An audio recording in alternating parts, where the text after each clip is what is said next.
Be curious, not judgmental. Walt Whitman.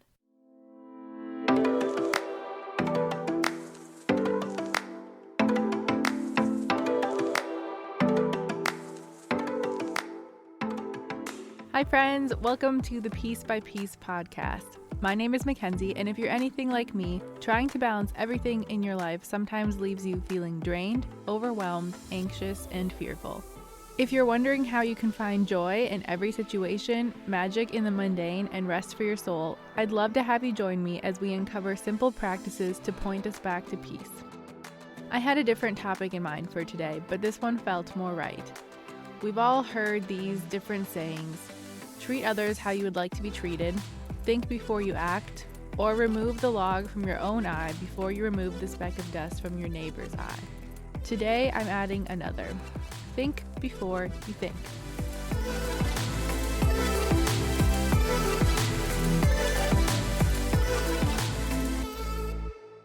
Before starting today's episode, I have two disclaimers to make. One, I don't like that I have to make a disclaimer, but in the world of easily offended people and twisting words out of context, that's just where we are as a society.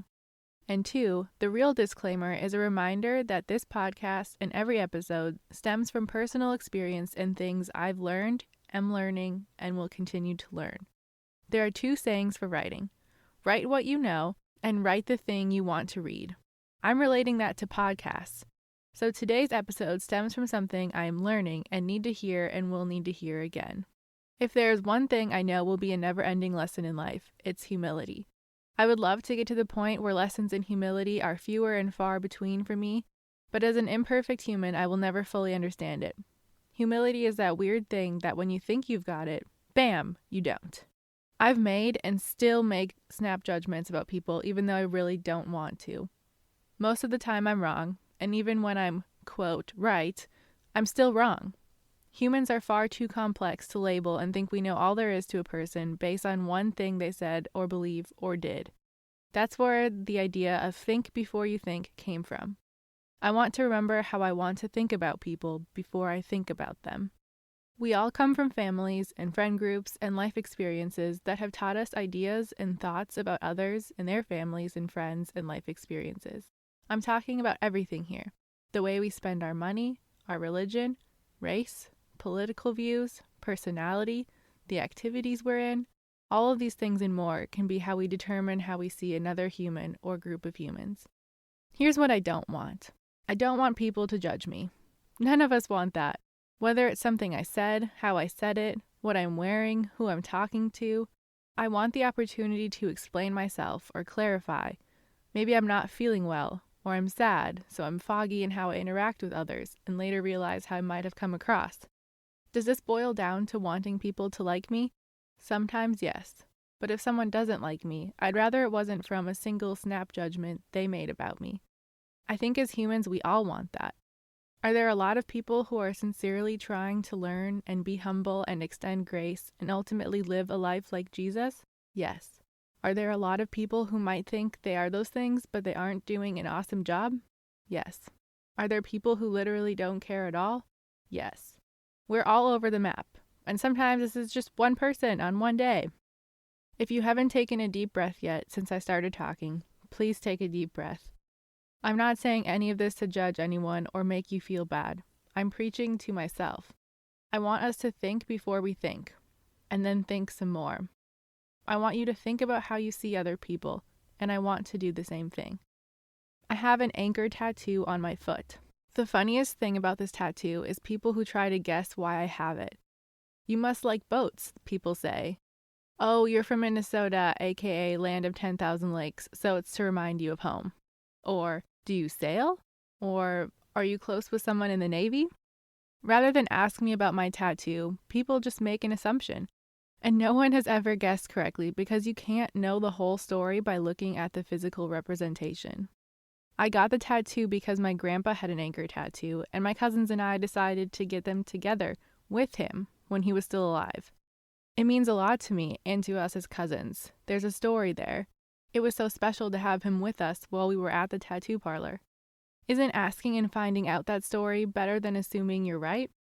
I don't ever want to assume I know the full story about anyone or anything. I want to always be learning about others and from others.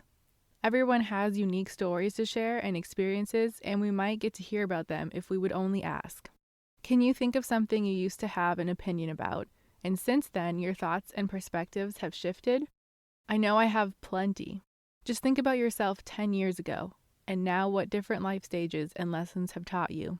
I was in high school 10 years ago and very different than I am today. I want grace from others to allow me to change my mind, to learn, to grow. And if I want that from others, I know others need the same thing from me.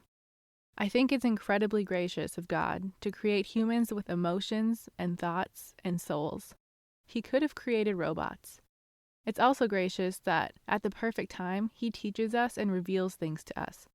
I know there have been moments in my life where I wasn't ready to learn what He had to teach me, but it wasn't until after I learned it that I could look back and say I wasn't ready any other time than this to hear it. Before we think we know someone else, here are 4 things I want you and I to think about.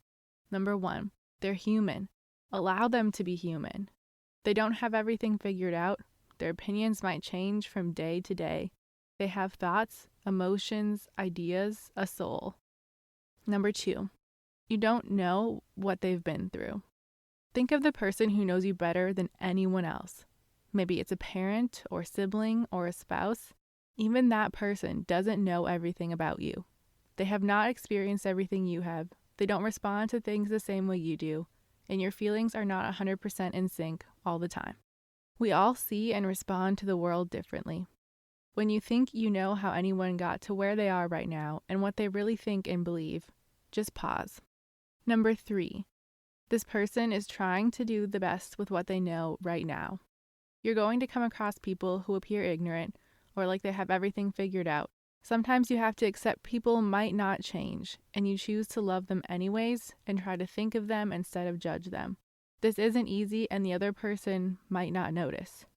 Sometimes people just aren't going to share your opinion, and they aren't going to be nice about it, and they're not going to try to see it in a different way.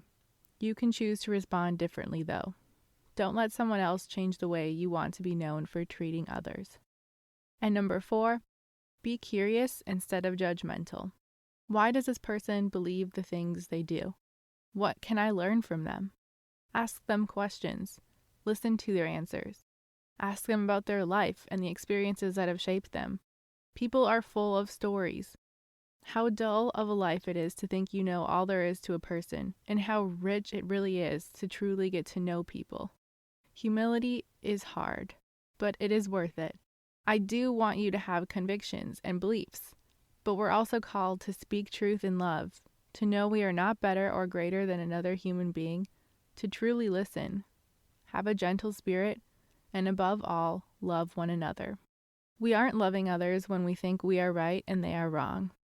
We aren't loving others when we separate we versus they. We aren't loving others when we shut them down with statements instead of asking them questions. We aren't loving others when we are personally offended by things that weren't meant to be personal. We aren't loving others when we try to fix them. We aren't loving others when we control. In the most non-cliche way possible, we all need more love. While life is beautiful and magical, it's also exhausting. We all crave acceptance and belonging. We all want reassurance we're going to be okay. We're going to get it wrong sometimes.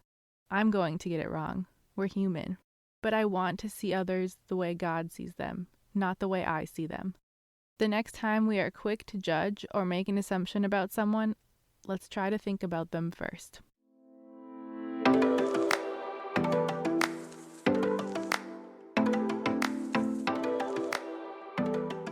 Thank you for listening to today's episode. I hope you know I speak all of this in love and to myself first. Let's practice being people who are known for being kind and humble, who treat others with thoughtfulness. It's a lifelong process that some days we won't get right, but we can always learn and try again. As always, you can find me on Instagram at mackenzie.hickson and mackenziehickson.com. I'd love if you went to my website and joined my email list, because every Tuesday I'll be sending out a Tuesday Truth email. I really like alliteration. I've found that it's easy to get down on myself and believe lies. So I'm creating this for me and anyone else who wants a short and practical truth to show up in their email inbox every Tuesday morning. I'll talk to you next week.